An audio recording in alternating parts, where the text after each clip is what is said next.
Saudara-saudari yang terkasih, yang beriman kepada Tuhan kita Yesus Kristus, kita terus merenungkan firman Tuhan dan mari kita berdoa. Damai sejahtera Allah yang melampaui segala akal akan memenuhi hati dan pikiranmu di dalam Kristus Yesus. Amin. Firman Tuhan yang kita renungkan dibaca dari 2 Korintus pasal 8 ayat yang pertama sampai ke-7. Begini firman Tuhan. Saudara-saudara, kami hendak memberitahukan kepada kamu tentang kasih karunia yang dianugerahkan kepada jemaat-jemaat di Makedonia. Selagi dicobai dengan berat dalam pelbagai penderitaan, sukacita mereka meluap, dan meskipun mereka sangat miskin, namun mereka kaya dalam kemurahan. Aku bersaksi bahwa mereka telah memberikan menurut kemampuan mereka, bahkan melampaui kemampuan mereka. Dengan kerelaan sendiri mereka meminta dan mendesak kepada kami, supaya mereka juga beroleh kasih karunia untuk mengambil bagian dalam pelayanan kepada orang-orang kudus. Mereka memberi lebih banyak daripada yang kami harapkan. Mereka memberikan diri mereka, pertama-tama kepada Allah, kemudian oleh karena kehendak Allah juga kepada kami.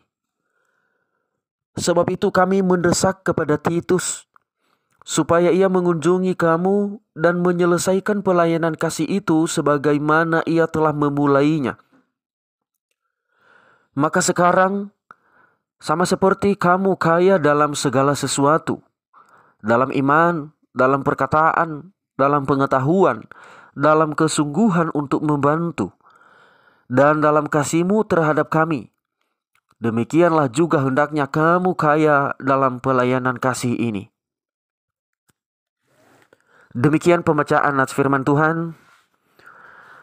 Salam Bapak Ibu Saudara-saudari sekalian. Tema renungan kita hari ini, melayani dengan kasih. Saudara-saudari yang terkasih dalam Tuhan, kita sering mendengar kata, jangan menunggu sempurna baru berbuat baik, tetapi berbuat baiklah, maka engkau dikatakan sempurna. Jangan menunggu kaya baru mau berbagi, tetapi berbagilah, maka engkau dikatakan orang kaya. Jangan menunggu berkelimpahan baru mau menolong, tetapi tolonglah orang lain, maka engkau dikatakan telah hidup berkelimpahan. Kita dikatakan sempurna jika berbuat baik. Kita dikatakan kaya jika mau berbagi. Dan kita dikatakan melimpah jika mau menolong. Itulah yang diharapkan Paulus terhadap jemaat Korintus, agar mereka mau menolong jemaat atau orang-orang kudus yang ada di Yerusalem, yang saat itu sedang mengalami kemiskinan, kelaparan, dan berbagai kekurangan. Sebenarnya telah lama Paulus meminta jemaat-jemaat untuk membantu, termasuk jemaat Korintus ini. Bahkan jika kita lihat di ayat yang ke-10, sudah 1 tahun yang lalu. Tetapi sampai saat Paulus mengingatkan hal ini kepada mereka, kepada jemaat Korintus, belum juga kunjung ditepati. Padahal jemaat Korintus mampu. Karena kota Korintus saat itu sebagai pusat perdagangan, sehingga mereka mampu secara materi dan finansial. Mereka mampu dalam segi pengetahuan, sumber daya manusia. Mereka adalah jemaat yang mapan. Tetapi mereka tidak mau bertindak. Susah untuk memberi dan berbagi. Susah untuk membantu. Itulah sebabnya Paulus memberi mereka contoh jemaat Makedonia. Jemaat Makedonia selagi dicobai dengan berat dalam berbagai penderitaan. Tetapi sukacita mereka meluap. Meskipun mereka sangat miskin, namun mereka kaya dalam kemurahan. Dengan kerelaan sendiri, mereka mendesak Paulus untuk ikut membantu orang-orang kudus di Yerusalem. Bahkan mereka memberi melampaui kemampuan mereka. Mereka memberi lebih banyak daripada yang diharapkan. Karena mereka tidak melihat diri mereka hanya berkecukupan atau berkekurangan dalam hal materi. Tetapi yang terutama bagi mereka, mereka kaya dalam kemurahan.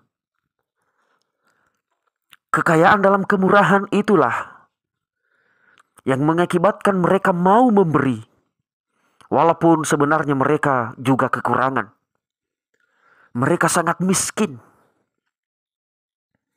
tetapi mereka mau memberi diri mereka kepada Allah, memberi diri hidup mereka pada pekerjaan Tuhan.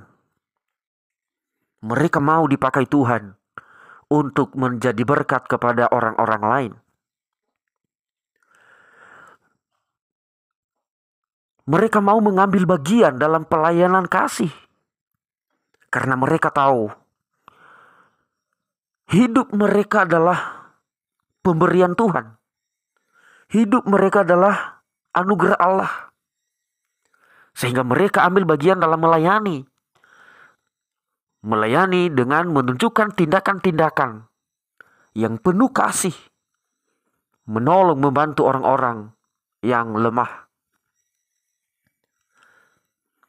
Saudara-saudari yang terkasih, apa motivasi kita menolong, membantu pekerjaan Tuhan atau menolong orang-orang lemah? Kita sering mengeluh, bagaimana saya memberi sedangkan saya kekurangan? Saudara yang terkasih, jika kita berpatokan pada kecukupan, maka sesungguhnya hidup ini tidak pernah ada rasa cukup. Selalu merasa tidak puas dalam hidup. Sehingga jika kita berpatokan pada kecukupan baru mau memberi, baru mau menolong, maka untuk menolong dan memberi menjadi pekerjaan berat dan susah bagi kita. Kalaupun memang benar kekurangan secara materi, tetapi kita harus kaya dalam kemurahan. Karena hati yang mau menolong dan memberi, itulah yang diinginkan Tuhan. Jemaat Makedonia mau memberi dan membantu, padahal mereka sangat miskin. Bukan soal jumlah, tetapi soal niat, keikhlasan, ketulusan, dan kesadaran. Hal yang menghalangi kita berbuat baik, yang menghalangi seseorang tidak mau berbagi, karena selalu merasa kekurangan. Orang-orang tidak mau menolong, tidak peduli di sekitar, bahkan tidak mau memberi pada pekerjaan Tuhan, pada pelayanan kepada Tuhan, karena selalu merasa kekurangan, selalu merasa belum cukup. Padahal jika kita melihat kehidupannya, kelihatan kehidupannya mapan. Rumah ada sepeda motor, bahkan mobil. Ada pekerjaan tetap. Di dalam rumah segala fasilitas lengkap. Tetapi dia selalu mengatakan kekurangan, masih kurang dan belum cukup. Sebenarnya orang seperti itu bukannya tidak cukup, bukannya kekurangan, tetapi hatinya, pikirannya, perasaannya yang selalu merasa tidak cukup, yang selalu merasa kurang. Karena itu saudara-saudara yang terkasih, hati kita lah yang harus kita perbaiki. Hati kita lah yang harus kita benahi. Itulah sebabnya kita ikuti seperti jemaat Makedonia. Hati kita itu harus kaya dengan kemurahan. Karena hati yang kaya dengan kemurahan tidak peduli soal materi, tidak peduli soal kecukupan dan kelimpahan. Tetapi ini soal niat dan keikhlasan, kepedulian kepada sesama. Selagi mampu memberi, dia akan rela dan ikhlas menolong dan memberi. Semua itu dilakukan bukan hanya karena orang lain membutuhkan. Dan bukan juga karena kita kelebihan. Tetapi karena mengikuti teladan Kristus yang penuh kasih. Kita semua adalah orang percaya. Dan orang percaya adalah hamba Kristus. Maka ikutilah teladannya yang melayani dengan kasih. Yang diharapkan Paulus dari jemaat Korintus bukan supaya orang lain mendapat keringanan, tetapi agar ada keseimbangan, agar sama-sama mendapatkan hidup yang layak, hidup berkeadilan. Jangan sampai hidup kita melimpah, hidup kita berkecukupan, tetapi kita cuek kepada orang-orang di sekitar kita yang mungkin membutuhkan pertolongan, yang mungkin lemah dalam kesusahan dan kekurangan. Buat apa menjadi orang kaya, berkelimpahan, tetapi tidak mau memberi, tidak mau menolong? Itu adalah sebuah kesombongan dan keegoisan. Tetapi walaupun hidup sederhana, bahkan kekurangan sekalipun, tetapi mau memberi, mau menolong, itulah yang terbaik dan yang terkaya di mata semua orang dan terlebih-lebih di mata Tuhan. Marilah kaya dalam kemurahan, mau dipakai Tuhan untuk menolong. Dan kita mau melayani dengan kasih. Karena kita adalah orang beriman, orang yang percaya Kristus. Karena itu kita ambil bagian dalam pelayanan. Melayani dengan tindakan-tindakan yang baik. Dengan kemurahan hati. Kita mau berbagi. Kita mau memberi. Kita mau menolong. Baik dalam pekerjaan Tuhan. Dalam pelayanan. Dan terlebih-lebih kepada orang yang berkekurangan. Orang-orang yang membutuhkan. Kita harus melayani dengan kasih. Ikhlas tulus. Karena kita sadar bahwa hidup kita adalah hanya anugerah Tuhan.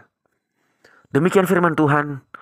Semoga Bapak Ibu Saudara-saudari termotivasi untuk menjadi orang yang melayani dengan kasih dan menjadi berkat dan setia kepada Tuhan. Mari kita berdoa. Kami menyadari hidup kami adalah anugerah-Mu Tuhan. Dan kami disadarkan oleh firman-Mu hari ini, agar kami mau menolong, kami mau memberi, walaupun kami kekurangan, tetapi kami kaya dalam kemurahan, sehingga kami rela mau melayani dengan kasih. Terima kasih Tuhan, kami memuliakan nama-Mu. Amin.